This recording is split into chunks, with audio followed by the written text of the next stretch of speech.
Sveiki, šiandien aš jau su jumis sveikinuosi iš savo namų Vilniuje po savo 2,5 mėnesių trukusios kelionės po Europą, per kurią nuvažiavau apie 8000 km nuo pat Bareno jūros Norvegijoje iki pat Atlanto vandenyno pietų Portugalijoje. Kaip girdite iš balso, nesu truputį apsirgęs, o apsirgau paskutiniam kelionės dienom. Tikriausiai organizmas pajuto, kad jau viskas pabaiga, visą kelionę nesirgau, tai buvo prisikaupę visokio brudo, tai viską atleido paskutinę dieną. Tai nepaisant to, beveik savaitę su Vilniuje ir spėjau jau viską apsitvarkyti, susidėti, persidėti, išsivalyti ir panašiai. Todėl nusprendžiau, kad dabar yra visai geras laikas padaryti trumpą video apžvalgą ir pasidalinti su jumis, kas veikia, kas neveikia, ką imčiau, ko neimčiau, ką daryčiau kitaip. Tai galiu patikinti, kad tai tikrai nėra kažkoks sponsorintas video ir aš pasidalinsiu savo nuoširdžią nuomonę ir patirtim po savo 2,5 mėnesio gyvenimo ant dviračio. Pradėkime nuo svarbiausio – dviračio. Į kelionę važiavau su Cube Nuro C62 Pro karboniniu dviračiu su Shimano GRX 11 bėgių sistema. Turėjau šiek tiek baimės dėl karboninės priekinės šakės, ant kurios laikėsi krepšiai. Bijojau, kad važiuojant per didesnes šaknis ar akmenis, krepšiai išplėš iš karboninės šakės varžtus ir kažkaip sugadins šakę. Bet to neįvyko, dviratis atlaikė puikiai. Aišku, keli momentai buvo, Vokietijoje nutrūko bėgių trosas, labai pasisekė, kad buvau arti miestelio, tai viskas sklandžiai praėjo. Vėliau Ispanijoje teko keisti visą pavarų sistemą. Jeigu būčiau sistemą geriau prižiūrėjęs, valęs grandinę dažniau tepalavęs, tikriausiai sistema būtų atlaikiusi iki pat kelionės galo, bet tuo metu ji jau buvo visiškai nusidėvėjusi ir tikrai reikėjo keisti. Dar teko keisti pedalus, kažkurio metu važiuojant tiesiog jie pradėjo traškėti, barškėti. Pradžiai nesupratau kas, bet paskui išsiaiškinau, kad pedalai, tai teko keisti ir pedalus. Prancūzijoje turėjau pirmą ir vienintelę prakirstą padangą, bet padangos tuo metu vis tiek jau buvo visiškai plikos, tai buvo pats laikas pasikeisti abi padangas bet kokiu atveju. Pats rėmas, jokių problemų, jokių girgždėjimų, jokių įtrūkimų. Prieš kelionę apklijuota apsauginė plėvelė tikrai padėjo ir nuo akmenukų, ir nuo brozdinimų, ir nuo visokių trinimus į krepšius. Tai rėmą tikrai padėjo apsaugoti. Taigi, jeigu kalbant apie patį dviratį reiktų ką nors keisti, tai manau, važiuodamas tokią pačią trasą norėčiau daugiau bėgių, nes 11 bėgių pasirodė šiek tiek mažokai, ypač važiuojant į didesnius kalnus Prancūzijoje ir Ispanijoje. Apkalbėjom dviratį, dabar eisiu tiesiog per kiekvieną tašę. Kaip sakiau, viską susitvarkiau, sudėjau, išsiploviau, išsivaliau. Tai ant dviračio tašių nekrovau atgal, tiesiog sudėjau daiktus, kurie buvo tašėse pagal mano visą sistemą kelionės metu ir parodysiu, ką kiekvienoj tašiai vežiausi. Bet pradėti norėčiau gal nuo kuo buvau apsirengęs. Turėjau vienus bib šortus, aš naudoju Asos Mille GTS brandą, tai brandas Asos GTS Mille yra tiesiog produkto pavadinimas. Tai man labai pasiteisino, patiko jų produktas. Vienoje vietoje siūlės biškį pabirėjo, bet viskas atlaikė iki pat kelionės galo. Tai bib šortai vieninteliai, daugiau jokių dviračio šortų neturėjau, nesivežiau. Tada kalbant apie kojines, turėjau 3 poras gerų merino vasarinių kojinių. Tikrai labai pasiteisino ir labai šiltos ir labai greit džiūna. Ir šilumą išlaiko, tai tikrai rekomenduočiau vietoj paprastų dviratininko kojinių. Neatrodo gal taip gražiai, nėra tokios fainos, bet 100% pasiteisino. Dabar kalbant apie maikės, tai turėjau 3 maikės, visos merino, 2 trumpom rankovėm ir 1 ilgom. Pasirinkau vėl merino vilnos maikės vietoj paprastų dviratininko marškinėlių, dėl to, kad dviratininko marškinėliai iš mano patirties, kiek aš jų turėjęs, visi labai priprakaituoja, gal džiūsta ir greitai, bet kvapas iš karto atsiranda ir panašiai. Tai pasibandžiau merino vilnos marškinėliais ir labai patiko, nes visiškai vėjas prapučia, labai greit džiūsta, kvapo visiškai neturi. Vienu metu svarsčiau imti ir dviratininko marškinėlius, bet iš mano patirties jie paprakaitavus labai nekvepia, nėra labai ir malonus ant kūno, ypač 2-3 dieną jau kaip maunėsi, jeigu neskalbi. Tai tiesiog pasibandžiau šitus merino marškinėlius ir labai aiškiai supratau, kad ilgom kelionėm nėra geresnio dalyko. Kvepuoja, vėl kvapo neturi labai stipraus, nors ten 3-4 dieną neskalbti. Šilumą išlaiko gerai net ir kaip tu būni suprakaitavęs, šlapęs arba tiesiog vėsų, jeigu jeigu kondensacija didelė ir tu įsidedi kažkokį lietpaltį, tai vis tiek jie geriau žymiai išlaiko šilumą negu sintetika. Tai gal šiek tiek brangiau kainuoja, lyginant su paprastais marškinėliais, bet lyginant su dviratininko ne taip brangiai. Visiškai pasiteisino, 100% rekomenduoju, taip vėjo pasipriešinimas gal būtų šiek tiek didesnis, bet vėlgi, aš nevažiuoju lenktyniauti, važiuoju su 100 tašių, tai ten vėjo pasipriešinimas ar taip bus. Labai džiaugiuosi šitų savo pasirinkimų ir šiltu klimatu važiuodamas ir šaltų klimatu Norvegijoje ar ten Švedijoje važiuodamas. Taip, ir tada nusipirkau tokį kaip ir suvenyrą Danijoje, tai tiesiog niekad nebuvau bandęs nuo vėjo liemenė dviratininko. Pradžioje galvojau, kad biški toks kaip ir neskemas, bet ar tikrai reikalingas čia toks dalykas, bet visai džiaugiuosi, kad nusipirkau, nes buvo tikrai dienų, kad yra gana karšta, kad nenorėtum dėtis ilgom rankovėm kažko, bet kadangi vėjuota, tai per šaltą tik su maike. Tai va šitą užsidėjus, tu kai pradedi prakaituoti, tiesiog gali šiek tiek prasisekti, vėl prapučia, tas prakaitas dingsta, vėl gali užsisekti, jeigu vėsiau. Tai irgi labai mažai sveria, lengvas dalykas, mažai vietos užima. Ar reikia tikrai?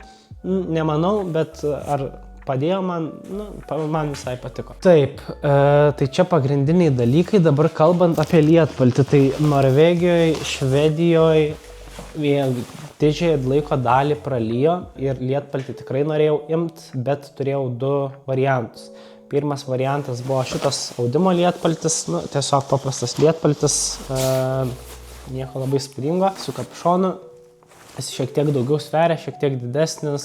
Ir kitas variantas buvo imti tiesiog dviratininko lengvą lietpaltį, kuris telpa iš esmės į kišenę. Problema, kad jis yra žymiai plonesnis, nėra kapišono. Gavosi taip, kad Danijoje nusprendžiau visgi pasikeisti šitą lietpaltį, su kuriuo pravažiavau visą Švediją ir Norvegiją, į dviratininko lietpaltį ir manau, kad jeigu antrą kartą tektų važiuoti, tikriausiai rinkčiausi tą plonesnį lietpaltį, mažiau vietos užimantį, kurį paskui parodysiu, nes dabar įsidėjęs. Iš esmės reikia tiesiog, kad nepralytų, o tu iš vidaus bet kokiu atveju sukaisti, kondensacija atsiranda ir tiesiog tu pradedi bet kokiu atveju prakaituoti. Tai ar taip tu šlapias, tau esmė tiesiog išsaugo tą šilumą. Aš manau, kad abu šitie lietpalčiai tą pačią funkciją kaip ir atlieka. Šito gal vienintelis pliusas, kad tas kaklas toks susidengia, tai mažesnė tikimybė, kad perpus. Bet jeigu važiuočiau antrą kartą, tikriausiai imčiau tą, kuris mažiau svorio ir vietos užima. Taip, dėl pačių batų, pas mane batai visiškai paprasti, Shimano, be klipsų, dviratis klipsų neturi, kažkaip su klipsais nenorėjau pradėti ir važiuoti šitoj kelionėje, nežinau, yra pliusų, yra minusų, man tiesiog buvo svarbu, kad su tais pačiais batais galėčiau ir pavaikščioti ir buvo nemažai vietų, kur dviratį reikia tiesiog varytis, nes arba per statu, arba kelias visiškai nenormalus. Šitie batai visai gerai pasiteisino, rekomenduočiau, nežinau, manau, yra tikrai daug geresnių, bet šitai kelioniai su jom, manau, galimai ir paskutinė kelionė jom buvo. Taip, einant toliau. Dabar pradėsiu nuo gertuvių, nes viena didesnių baimių buvo, kad vandens neužteks, ypač Švedijoje, kur nuo miestelio iki miestelio arba nuo parduotuvės iki parduotuvės atstumai šiek tiek didesni. Tai pradžioj turėjau tiesiog tas 2 gertuves ir galvojau, kad užteks, plus turėjau kuprinę su camelbacku. Tai puslė, kur prisipili ir nugaras gali vežtis. Bet tada buvo vis tiek dienų, kur reikėdavo vandenį filtruotis, tai galvoju, kam filtruotis, reikia dar vieną gertuvę tiesiog nusipirkti. Tai naudojau tokį krepšiuką, kuris yra iš Decathlono pirktas, užsidėjau ant vairo. Pradžioj planas buvo jį naudoti biški kitom reikmėm, bet paskui tiesiog nusprendžiau, kad čia visai gera vieta tą vandenį laikyti. Tai tiesiog įsikišiu buteliuką ir puikiai laikosi. Tai tai turėjau viso 3 gertuves, vieną pirkau Švedijoje kažkur vidury. Ir kažkuriuo metu jau man net to camelbacko ant nugaros kuprinėje su vandeniu vežtis nesinorėjo. Tai tiesiog įsidėjau atgal į maišą, galvoju, gal Ispanijoje prireiks ir panašiai, bet net ir Ispanijoje labai mažai naudojau. Tai šiaip tokių 3 didelių gertuvių, manau, per akis visai būtų. Vėlgi, nemažai gaminausi, kažko su vandeniu, vis tiek kavą viriau ir panašiai. Tai tas camelbackas tiesiog padėjo daugiau vandens vežtis, kad galėčiau gamintis daugiau maisto. Ir leisti tau daugiau kavos išgerti, arbatos ir panašiai, tai tiesiog nevaržyti. Tai dėl šito dalyko tai tikrai pasiteisina, bet šiaip jeigu labai negaminant, tai aš manau, kad, sakau, 3-4 gertuvių tikrai per akis būtų. Taip, tai šitus maišelius turėjau 2, tai vienam, kaip sakiau, vežiausi vandenį ir puodelį, kuris susilanksto ir įsideda į vidų. o kitame vežiausi kamerą ir telefoną. Tai telefonas puikiai įsimeta, tada įsimetu savo Osmo kamerą, su kuria dabar filmuoju, tai negaliu parodyti. Ir kuo puikiausiai gali vežtis ir labai lengva išsimti, kaip kažką nori nufilmuoti. Šiti krepšiai yra iš Decathlono, nebuvo labai brangus, neatsimenu tiksliai kainos, bet tikrai pasiteisino. Jie puikiai ant dviračio šitose vietose susimontuoja ir labai patogu. Tada turim 2 priekinius krepšius, kurie dėjosi ant priekinės šakės. Tai vienam iš jų laikiau visą savo elektroniką, kabeliai, laidai ir panašiai, pakrovėjai, dronas, fotoaparatas. Tai dar likdavo vietos, tai sėdėdavau kažkokią ar skuduriuką ar ką, panašiai pasivalyti tom pačiom kameram ar pasivalyti kitiem daiktam. Visas maišas buvo skirtas elektronikai, tai labai lengva būdavo vakare, tiesiog nusiėmi nuo dviračio visus brangiausius daiktus, viena maišė įsidedi kuprinę ir viskas. Tai čia elektronika, tada kita maišė buvo viskas, kas susijęs su maistu. Tai tiesiog turėjau pirmą vandens filtrą naudojau Sawyer Squeeze, antrą kartą gal net ir nelabai imčiau, tiesiog pasimčiau daugiau vandens buteliukų, bet galvojau, jeigu ką turėsiu, daug vietos neužima. Tai va, tai šitoj kuprinėje vežiausi filtrą, tada šiamį kremą, puodelis, mano maisto krosnelė, ant kurios virdavau, tai irgi labai mažytė, jinai tiesiog taip pat labai gražiai pasistato, užsisuka ant dujų balionėlio ir viskas, valdosi su rankenėlė. Tai irgi pirkau iš Decathlono, pasiteisino, labai geras dalykas, žiebtuvėlį irgi ten pat įsidėjęs, turėjau žiebtuvėlius 2, jeigu vienas neveiktų ir viskas, tai ant šito ir gaminau maistą. Buvau nusipirkęs didelį puodelį iš Decathlono, iš titano pagamintą, bet jį palikau Norvegijoje, tai reikėjo įsigyti alternatyvą. Tai vat pasiėmiau tokį katiliuką, jau su dangteliu, pliusas vienas, kad galima pasikabinti, paprastai su rankena pakelti nuo laužo, ypač nereikia laukti, kol atvės ir panašiai. Su dangteliu žymiai greičiau, ypač šaltam klimate užkaista vanduo, ir žymiai patogiau piltis, bet šiaip valgyti nėra labai patogu, nes tiesiog iki tam tikro lygio jau paskui pradeda bėgti vanduo. Tai kokius makaronus verda ar panašiai, tai reikia biškį mažiau vandens dapilti. Ir aišku, žymiai daugiau vietos užima negu puodelis. Tai šitą nebūtinai šitam krepšį laikydavau, bet kartais tiesiog užkabindavau ant galinio krepšio ant rankenėlės. Aišku, šitą nuėmęs. Aš kadangi valgyt gaminau, tai man visi šiti daiktai pasiteisino. Ir tada likusią krepšio vietą užimdavo tiesiog maistas. Tai veždavau visokius noodlesus, makaronus, visokių snacksų ir panašiai. Stengdavausi pirkti kuo lengvesnį maistą. Šitas krepšys buvo skirtas tiesiog maistui. Tai irgi būdavo labai lengva atskirti. Trečias krepšys. Šonuose vienam laikydavau savo ausinukus, kitam laikydavau dviračio spynos raktus. Ir šiaip, jeigu kažkokių guminukų turi, irgi puikiai telpa. O pačiam krepšy nosinėlės, dviračio grandinės vaškas, įrankiai keli, Victorinox peilis. Labai geras dalykas, tokiom kelionėm rekomenduoju įsigyti, ne tik tokiom kelionėm, bet šiaip labai cool dalykas, nes ir pjūkliuką naudojau, ir žirkles naudojau, ir peiliuką naudojau, ir maisto gaminimui, ir atidarytuvą. Tai žiauriai džiaugiuosi ir rekomenduoju. Tada tubeless padangų skystis, tai irgi naudojau vieną kartą. Prancūzijoje, kai bandžiau išgelbėti tą savo padangą, kuri buvo gana smarkiai prakirsta, bet išgelbėti nepavyko, tai paskui kažkaip neprireikė. Grandinės įrankis nuimti irgi, ačiū Dievui, neprireikė. Ir tada turiu tiesiog sulankstomą šaukštelį, su kurio tiek šakute gali kabinti, tiek šaukšto. Labai mažai sveria ir prožektorių. Kai kuriuose šalyse visiškai nereikėjo, bet kadangi antrą kelionės pusę jau važiavau rudenio metu, tai vis tiek temo apie 6-7 valandą, tai pasišvies labai gerai. Vėlgi pirkau Decathlone, nekainuoja labai daug, bet fainiausia funkcija yra šita raudona šviesa, nes ypač jeigu slaptai kažkur palapinę nori pasistatyti, tai jinai labai neapšviečia visko, bet leidžia pakankamai matyti, kiek tau reikia. Tai vat pagrindinį naudojau šitą raudoną šviesą. Šitą šviesas irgi kai kur naudojau tuneliuose arba važiuodamas jau tamsoj. Tai vat irgi tikrai naudojau, tikrai pasiteisino, tikrai rekomenduoju. Tiek šitoj tašiai. Norėjau puodelį parodyti. Vieną tokį patį pamečiau, daug nekainavo, berods 3 eurai. Tai labai fainai, nes jis taip tiesiog susilanksto ir puikiai telpa į šitą maišelį. Tai aš būdavo taip įsidedu puodelį ir tada tiesiog ant viršaus įdedu gertuvę. Tokia cool kombinacija. Taip, kas čia mums liko? Galinis maišas. Tai galinis maišas buvo tiesiog taip padėtas ant bagažinės ir galiniam maiše vežiau kelis dalykus. Taip, tai pirmas dalykas šitam krepšį, kurį vežuosi, yra mano miegmaišis. Miegmaišis yra Sea2 Summit. Jis yra be apačios, susisega tokiais segtukais, paskui šniūrais ir užsideda po kilimėliu. Taip nepraleidžia vėjo iš šono ir tuo pačiu žymiai mažiau sveria, nes visos apatinės dalies nėra. Plius galima atsisekti ir tiesiog naudoti kaip antklodę. Šitas miegmaišis vietos užima labai mažai, kaip matote, pukinis, labai smarkiai susispaudžia, susikompresuoja ir labai lengvai telpa. Ką toliau turim šitam? Tai yra kuprinės apačia.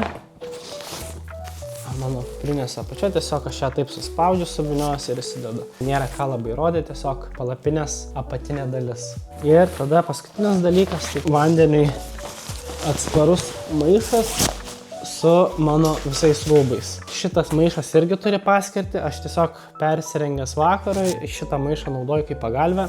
Labai patogu, ypač jeigu įsisugi, gali oro daugiau prisileisti ir jis to oro neišleidžia iš savęs.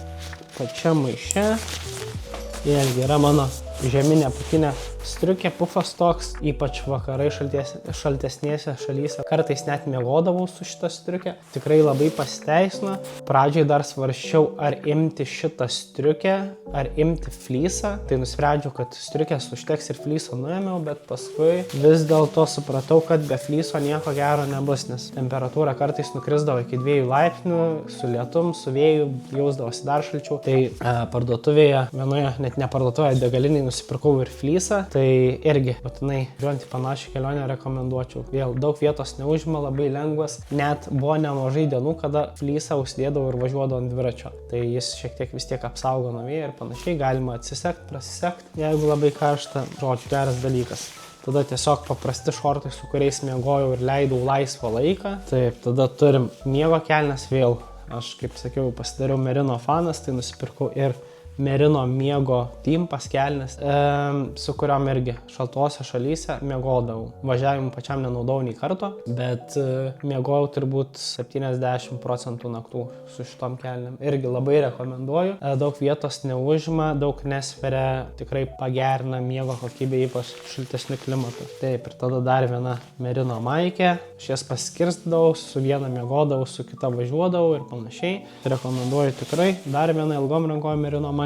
Jeigu važiuodavau šaltesniu klimatu, rengdavausi šitą. Ir tada turiu tiesiog rankšluostėlį. Tai kai kurie draugai net klausia, su kuo tu valydavaisi, kai maudavaisi. Tai čia yra mano maudymosi rankšluostis. Taip, jis nėra didelis, bet kadangi yra iš mikrofiber, tai labai gerai viską sugeria. Turėjau tokį patį rankšluostuką ir palapiniai valyti, kad greičiau sudėti. Tai tikrai labai geras dalykas. Pilnai užtekdavo ir tikrai rekomenduoju. Nėra brangus, net kokiam Lidle galima nusipirkti už ten porą eurų. Tai aš visą jų turėjau 3, vieną maistui ir įrankę maisto valyti, kitą palapinį ir palapinės įrangį, trečią savo nusiprausus, išsisausint. Labai geras daiktas. Ir viskas. Tai čia galinis krepšys ir tada turim priekinį krepšį.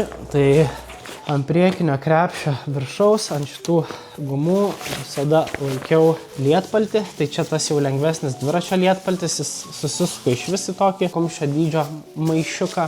Tai va, vietas labai mažai užima, lyginant su to kitu lietpalčiu. Tikrai naudojau, jeigu antrą kartą važiuočiau, imčiau tik šitą lietpaltį. Tada viduj vežiausi kitus 3 daiktus. Tai vienas jų būtų palapinės viršus, tai tiesiog viršų visada, ypač jeigu šlapia, sudėdavau į atskirą sauskrepšį ir viskas. Tada nereikėdavo laukti, kol kas išdžius ir nesušlapindavo kitų dalykų krepšyje. Taip, ir tada mano kilimėlis. Tai kilimėlis Nemo Tensor berods irgi atlaikė puikiai kelionę. Šaltesniu oru tikrai nesušalau, tai vėl šiek tiek brangesnis dalykas, bet tikrai labai gerai atlaikė ir manau, kad dar tarnaus. Ir paskutinis dalykas, kurį laikydavau šitoj priekiniai ant vairo besikabinančiai tašiai, buvo dujų balionėlis. Tai paskutinį dujų balionėlį pirkau Vokietijoje. Jis buvo 1,5 litro ir puikiai man atitarnavo iki pat galo kelionės. Čia jis puikiai tilpdavo. Tai va, ir tiek tų daiktų, aišku, turėjau dar ir kuprinę. Kuprinę pirkau vėlgi iš to pačio Decathlono. Kuprinė yra skirta bėgimui daugiau, bet kada galvodavau, kad gali pritrūkti vandens, tai čia įsidėdavau tą pūslę su vandeniu. Puikiai prasiverdavo šiaudelis ir, būdavo tiesiog labai patogu atsigerti. Ir tilpdavo 3,5 litro berods. Tada čia kišenėlių pilna, tai irgi galėdavau įsidėti telefoną, piniginę, kameras kartais. Ypač patogu, jeigu į parduotuvę eini kažko apsipirkti, tai tiesiog išsiimi, susimeti visą maistą čia į prieš vakarą, nereikia nešti stašį ir panašiai. Tai irgi, ar reikia, ar imčiau kitą kartą, nežinau, gal tiesiog užtektų kažkokio maišelio didesnio, bet patogumą šiek tiek pridėjo, vietos daug vėlgi neužėmė. Tai va, tai tokie pagrindiniai dalykai. Vienas dalykas dar ko nepaminėjau, dviračio pompą tiesiog buvau su izoliacija užklijavęs ant galinės šakės vieno iš plasmasių. Pompos labai daug neprireikė, gal porą kartų, tai nereikėjo labai dažnai nuklijuoti ir užklijuoti atgal. Ir tada turėjau šitą krepšelį skirtą įrankiams. Tai čia didžiąją dalį įrankių ir laikiau. Dar vienas dalykas, kurį norėčiau labai paminėti, yra šitas vagų radaras. Tai pradžioj buvau labai skeptiškas, kad čia gal tiesiog labai brangi lempa, bet kelionės metu tikrai supratau, kad žiauriai vertingas, geras dalykas, nes tiesiog važiuodamas girdi, kada iš galo mašinos pravažiuoja. Tai visą kelionę važiuodamas plentu negalėjau atsidžiaugti ir pamenu vieną kartą kažkur liktais Vokietijoje, ar net toje pačioje Švedijoje, jis buvo biški užlūžęs, tai žiauriai pasijuto, labai nejauku važiuoti, kaip sakiau, ypač plentu, kai jo nėra. Tai tiesiog labai pripratau, nežinau, pati geriausia investicija. Jeigu neturit ir leidžia biudžetas įsigyti, tai tikrai labai rekomenduoju. Ir dar vienas dalykas, kurį pamiršau paminėti, yra šitas apatinis rėmo krepšys, kuris dėjosi taip. Tai šitam krepšy laikiau vienoj pusėje tiesiog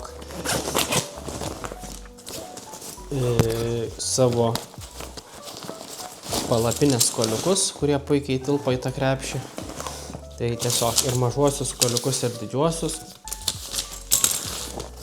Ir tada savo powerbanką. Tai powerbankus vežiau su 2, vieną dėję oro uoste palikau, pamečiau, kitą mažesnį pasilikau ir vežiausi. Tai paskui kažkaip nusprendžiau, kad nelabai reikia 2, visko užteko. Tiesiog teko biškį dažniau sustot pasikrauti. O kitoj pusėje šito krepšio laikiau purškiklį nuodų. Buvo šalių, kur visiškai nenaudojau ir buvo šalių, kur tikrai reikėjo. Tai šitą pirkau, man rodos, čia australiškas brandas, pirkau Suomijai. Tai Suomijai buvo baisiausi uodai ir ką vežiausi iš Lietuvos visiškai nepadėjo, o šitas labai padėjo. Tai tiesiog apsipurkšdavau palapinės įėjimą, tai jie net neįskrisdavo į vidų. Tai vėl labai rekomenduoju, nežinau, ar čia Lietuvoje yra iš viso šito pirk dalyko, bet žiauriai geras. Ir tada tiesiog kremas nuo saulės. Labai neprireikė, kaip sakiau, apie 7-5% kelionės pralijo, tai nelabai aktualu buvo, bet paskui pietuose, jau kur šilčiau, tai naudojau. Beje, dar norėčiau paminėti spyną, kurią pirkau, tai žinau, kad kai kurie bikepackeriai vežasi labai mažas spynas, lengvas, tik prisirakinti, kol parduotuvę nubėga ar panašiai. Tai aš